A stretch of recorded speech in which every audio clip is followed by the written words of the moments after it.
welcome to Tuesday. So this morning I was training and I was listening to a podcast on scientific approaches to training and health and wellness and what have you. But there's one little piece of thing that I heard. So I'm just extrapolating this out. Bear with me here for a second. What would change if you were to include self-care snacks as a part of your day? Stay with me.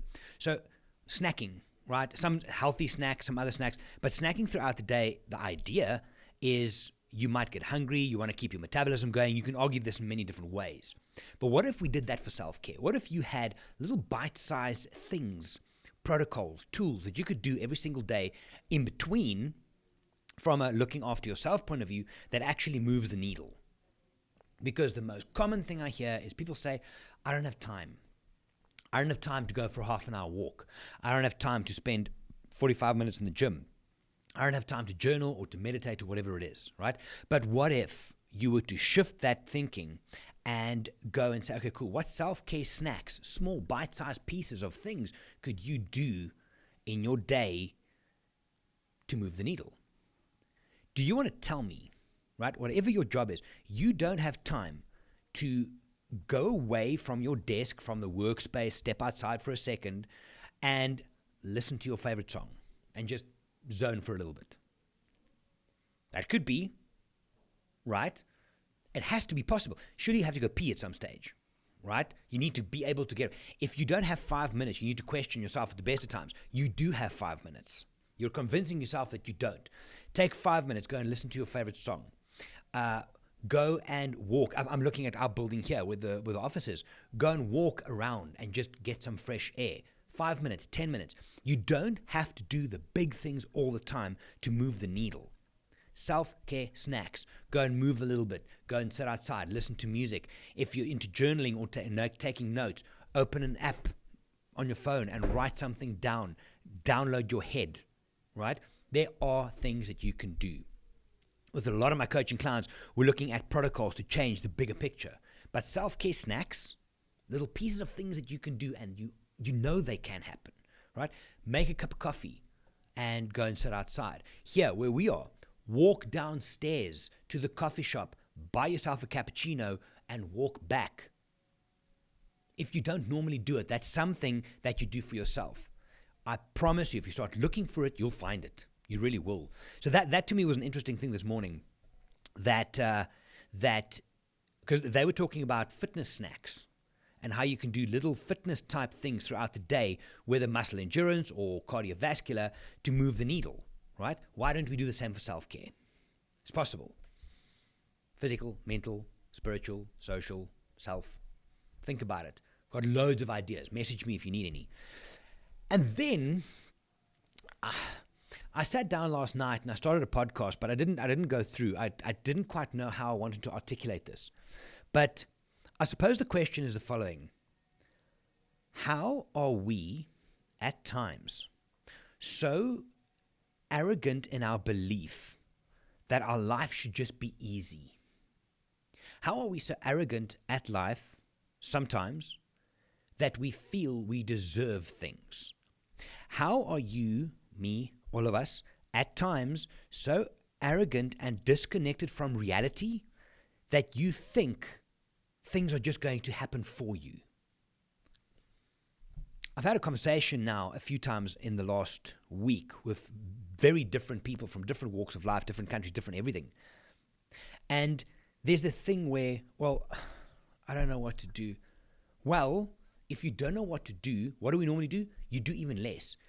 Guys, if you don't make a decision to do something, nothing's going to fucking change. You can be sorry for yourself about your job. Oh, I don't know what to do, whatever. Okay. Have you looked at something? Have you taken a decision? Have you even looked at alternatives? Right? Every single person out there has their challenges. They had them, they have them, they will have them. I posted a quote yesterday to my Twitter feed, which I shared on Instagram as well. Something in the line of, unhappiness is not having no problems. Unhappiness is being able to deal with problems. It's a choice. It is just a choice. But if you're going to sit back and feel sorry for yourself and think, oh, well, I can't do this. I don't deserve to do that. I know it always only happens to other people. No, it doesn't happen to other people. They do the work. I've had my shit. I still have my shit that I need to deal with. That's for me. But if I'm just going to sit back and feel sorry for myself, oh God, I don't know what to do. I wish I could change something. Wishing ain't going to do shit. It's time that we start, and it's the most difficult thing, is to be self-accountable, to hold yourself accountable and say, you know what, stop bitching and moaning without doing anything. The thing is as well, is if that's the energy you're cultivating, if you're cultivating that energy of, oh, nothing's nice, nothing's good, and you're complaining that nothing happens, well, you know what, that's not a nice energy to be around anyway. People don't warm to that. People have their own shit.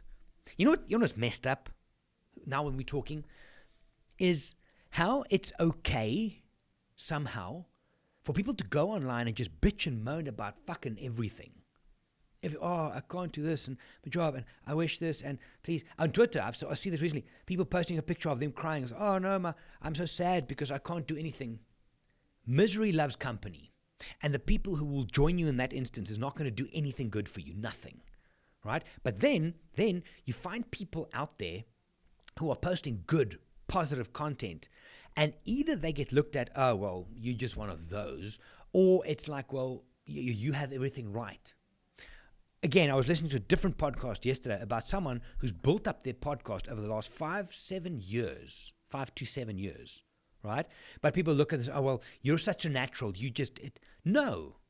He's done the fucking work for the longest time. What makes you so special that you think it's just going to happen for you? You have to make a choice. You have to fucking make a choice and start doing something. And this thing where we sit back and it's like, oh, that's always for other people. Other people will get that right. No, other people are doing the fucking work. Other people are lucky enough. No, they're not lucky. They put themselves in positions where good things can happen. Do you think it's always comfortable? No, it's not. It's not always comfortable. But if you want to, put it this way, life's going to make you uncomfortable, whether you want to or not. And then you have to deal with it. So what if at times you decide for yourself, listen, I'm going to put my big girl panties on, and I'm actually going to go and put myself in uncomfortable situations, whether that is looking at starting my own job, starting my own podcast, starting to fitness train, starting to run, whatever the case is. The initial stages suck. It always has. It always will. But if you put yourself in that, good things will happen. Good things will not happen if you sit on the fucking couch and feel sorry for yourself. It won't. Never has. Nobody's going to knock on your door and say, hey, Jerry, we see you're fucking down and you're kind of miserable. And you're not really doing anything for yourself, and you don't believe that you're allowed to do any of the good things, or you don't deserve. But hey, here's all the money, here's the happiness. It doesn't work like that. It doesn't fucking work like this. You sometimes want to take people on their shoulders and just shake them. Just do something. Stop feeling sorry for yourself. Everybody has it hard. And the chances are, if you're watching this and you think some of this is hitting home to you on a personal level, I promise you this. There is someone out there who has it worse than you do, and they've made it work. That's a fact, and I think you know that. It's frustrating. It's frustrating. I had breakfast with someone this morning, a very good friend, and her husband as well. And we were talking about how it's one of the most difficult things as a friend, a family member, as someone who works with people, is to look at someone and see the potential they have, but they don't see it, or they feel they don't deserve to live up to it. Fuck, it's hard. It is so hard. You just want to shake someone and say, just do something. Just please, God, just do something. Move the needle. The only thing that's holding you back is you. That's really all it is. It's all it is. Anyway, I'm going to go. I've taken a lot of time over the last while to cultivate better self-help protocols, self-care snacks, if you will, all the time.